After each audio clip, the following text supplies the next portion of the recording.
name is A.V Chavda. I have been working for this group for more than 38 years. When I joined, it was not a bank, it was a finance house known as Investments and Mortgages Limited. And we were a complement of about 6-7 officers or clerks, maybe 1 or 2 receptionists, and as many support staff, till ladies, drivers, cleaners. So probably in all we were not more than 13-14 people. Those days we were at Kenyatta Avenue, where we have tower now. It was a big hall, like we have office here. There were no cubicles or things, more or less. So open plan office, but very splendid office. Even those days we didn't have this blue carpets. It was golden. It was the norm those days also. Customers who come, they would be immediately offered refreshment, tea, coffee, whatever. And there was no passing the buck. We were about 5 people sitting across or in the line, main people. If it is deposit related, somebody else will attend. But that was the only difference, department. Deposits and borrowings. Loan, there was no overdraft, it was basically loan or short-term loans. Whoever is free, you meet him. There was no dedicated RM concept. You attend the customer whatever he wants, and we were not, how do I say, cheap, but we were competitive. Our thrust was on turnaround time and quick processing. Most of the time, loan would be disbursed within 24-36 hours. Fortunately, land office was also functioning very efficiently. You could lodge your documents for stamping, and from one office to another, lodge for registration of charge. Yes, again, we did not have the nightmare we have today of bogus titles. So it was easy. Once documents are lodged for registration, you could assume that charge would be registered and the loan would be disbursed. And for processing of documents, we would have 1 or 2 firms of lawyers only. We'll call them immediately that this our client, we are approving them this facility, plot number so and so. They will do the search and keep the documents ready. So it was that fast. They would take our word on telephone and documents would be prepared. We are definitely, if you look at our financials, well, things are changing, but say 5 years back, our financials, or 4 years, our efficiency was in control of expenses, administration cost, etc. It was not the revenue, it was more on control on the expenses that was giving us better results. Around 1994, central bank directive was to finance companies to convert into banks. So we had associate company, Beshara Bank, but we were bigger than Beshara Bank. So a finance company, but that was business volumes, tickets were much bigger. So we decided to go separately instead of merging. In 1994, we converted ourselves into I&M Bank. And we were in the same premises. Beshara Bank was down, and we at that hour also decided to redo the building It was then about 3-story building, and we decided to demolish and put back the tower. So as bank, we moved in 1994 to Koinange Street. It is where we became bank. It was a rented premises, but growth was good, and we could not continue there even a year. It was decided, therefore, that we go to Second Gong Road, where we had identified an alternative property before going to Koinange Street. So Koinange we went, we had to continue, and since our concept was still on wholesale business, so we were not looking for walk-in customers as such.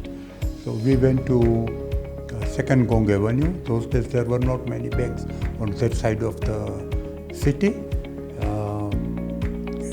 and that became a head office, and Koinange Street, where we continued our operations, remained a branch. Then soon after that, we had the opportunity to open another branch at Sarit Center. The owner of the property came to us, visited us, that there is a opportunity for us to open a branch in their property, and since we had a good image and name, they would want us to be there rather than more established banks.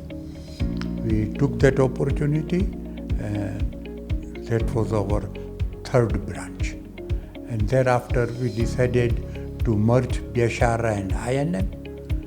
So Beshara Bank ceased to exist. It was converted to Beshara Company.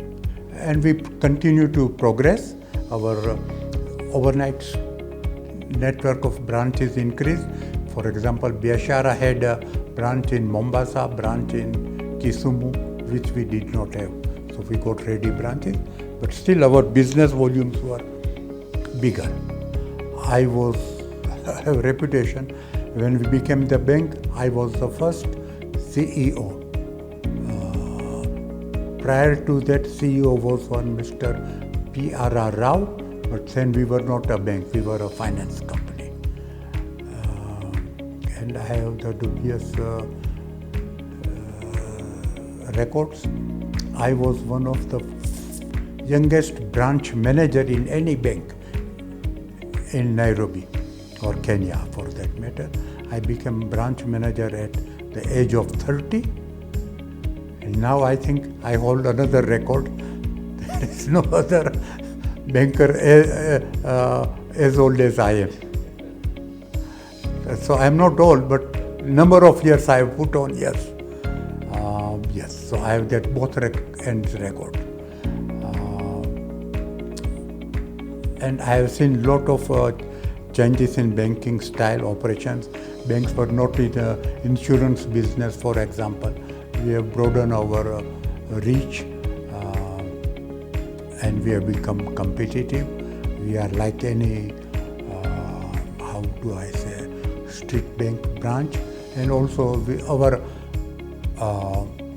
thrust is still on high value business. We are doing retail mortgages as well. That is our pet subject. Government push as well. We support that people should have roof over their head. We support that also. We are in trade finance. We have got, as you have seen in some of the years, our trade finance volumes have been as good as any large bank. So within few years we have caught up more established bank who have international setups, which we don't have. We are mostly in Kenya. Of course, now we have gone to Tanzania, Mauritius, Uganda, Rwanda, but that's it. And we carry a image of a sound, not only efficient, but a sound bank run by experienced and shrewd bankers who will take good care of customers' funds. We have we do not want to compete in deposits that will give you more rate. We assure money will be safe. Example, there are quite a few banks we have fallen down on the road. Some of the banks had a personal relationship, but we never lent money to those banks. Even when they were in crisis, they came and we were following the professional approach. Chairman called us even at 10 o'clock in the night. Certain bank wanted money there and then. So we discussed, we were allowed to express our views, and summary decision was no. Those banks, they were always giving far more or higher rate of interest than us. So the customers knew they could have won themselves that high rate. They chose to take lesser rate from us. Why should we cheat our customers and put their money in those banks at higher rate or at any rate? No, we said no. Two banks came like that kind of, and we had meetings very late hours in the evening, but decision was firm and clear. No, it is not our money, it is our customers' money. We will not play with that. We have not. Of all these banks which have collapsed, we have not lost a single shilling, except in one small company, a finance house, where there was knowledge of the person, and the chairman said this money is not likely to come back. But the person has supported us in our earlier days. Let's not be ungrateful. Give small amount which we know we will be able to write off. It was in fact I know the amount, 50,000. That's only what we have lost, as I know, in finance company. Of course, we have taken hits with customers, that we can't help. But among finance companies, banks, we never lend money if we are in any doubts. I am young but from old school. When we discussed in our meeting whether to now merge with Biashara or to open a bank, I had given my views. Best thing is for us to merge with Biashara. We retain our name and merge. But that was not appealing to some of our executives, so it didn't happen. But at a later date, that thought came that now it is time for I&M Biashara to merge, and we merged. So when I was proposing, it was not so appealing, understandably, and we did what I saw would be the right thing, to merge. We were not merging with an entity which was stranger to us. The customers are also generally common. So we did the right thing.